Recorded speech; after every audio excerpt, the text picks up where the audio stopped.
美国敦促中国利用与俄罗斯的关系影响乌克兰局势，王毅外长为何一口回绝？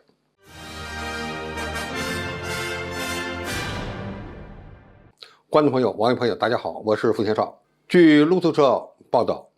美国国务卿布林肯曾经与中国王毅外长通话，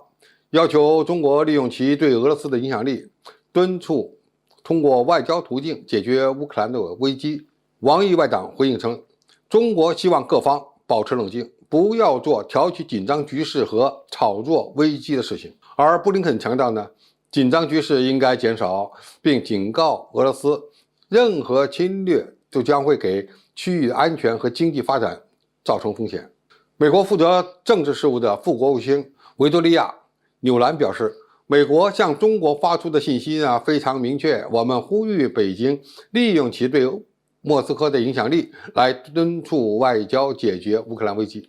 如果俄罗斯和乌克兰之间发生冲突，对中国也不利，这将对全球经济以及能源领域产生重大影响。曾任美国前总统奥巴马领导下的美国亚洲事务高级外交官丹尼尔·拉萨尔表示，虽然中国对俄罗斯在奥运会期间入侵乌克兰的可能性感到不高兴，但王毅选择捍卫俄罗斯的合法安全问题，而不是向布林肯提供任何支持。美国与德国马歇尔基金会的邦尼·格拉泽表示，北京可能会对美国及其盟国对俄罗斯施加制裁的任何企图起到破坏作用。格拉泽说，美国不大可能让中国加入俄罗斯问题的解决。中国不会支持使用武力，但他同情俄罗斯对北约的看法。王毅的态度直指北约在东欧的扩张。他告诉布林肯，一个国家的安全不能以牺牲其他国家为代价，地区安全不能通过加强甚至扩大军事集团来保证。王毅指出，新的明斯克协议是各方公认的基本政治文件，应该得到有效实施。他说，中国将支持根据协议的方向和精神所做的努力。王毅外长还强调了美国对中国的战略打压。布林肯最终不得不遗憾地表示，在乌克兰问题上看不到有多大的中美合作空间，除非美国关闭未来北约扩张的大门，这样中国才有可能加入，而这对美国而言又是一个不可行的选择。美国要求中国利用自己的影响力来干涉乌克兰的局势，这恐怕是很多人都没有想到的。原因很简单，如果中国真的干涉了，那么将极大的削弱美国在乌克兰问题上的影响力。那么美国为何又来求中国呢？恐怕这里面的原因相当复杂。首先美国在与俄罗斯的较量中无法获得主动，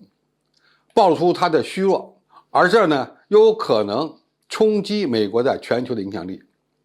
美国现在虽然表面上不承诺永远不允许乌克兰加入北约，但是又强调不会出兵乌克兰，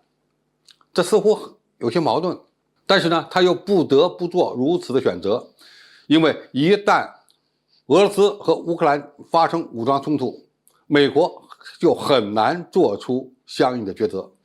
为此他只能以经济制裁来报复俄罗斯对乌克兰的所谓入侵。当然，如果有了中国加入，那么中国必然也会要求俄罗斯不要轻启战端，这样就可以大大减小美国的压力。中国选择不介入乌克兰的局势，其实这与我们不干涉他国的内政这项外交政策有关，还与中国的利益相关。俄罗斯与乌克兰开战，如果冲击到全球能源供应和安全环境，当然对中国不利。如果在北约东扩的问题上，俄罗斯始终保持与西方国家对峙的关系，那么真正感受到压力的是美国。我们完全可以站在圈外。布林肯想把乌克兰问题给解决了，然后集中兵力来对付中国，这可能是脑子不好使的表现。中国的外交政策是基于利益，美国应该先算一算在这个问题上的得失，否则恐怕就会贻笑大方了。各个国家的外交政策其实都是基于自己的国家利益。美国在乌克兰的问题上现在是碰了一鼻子灰，而且呢左右为难。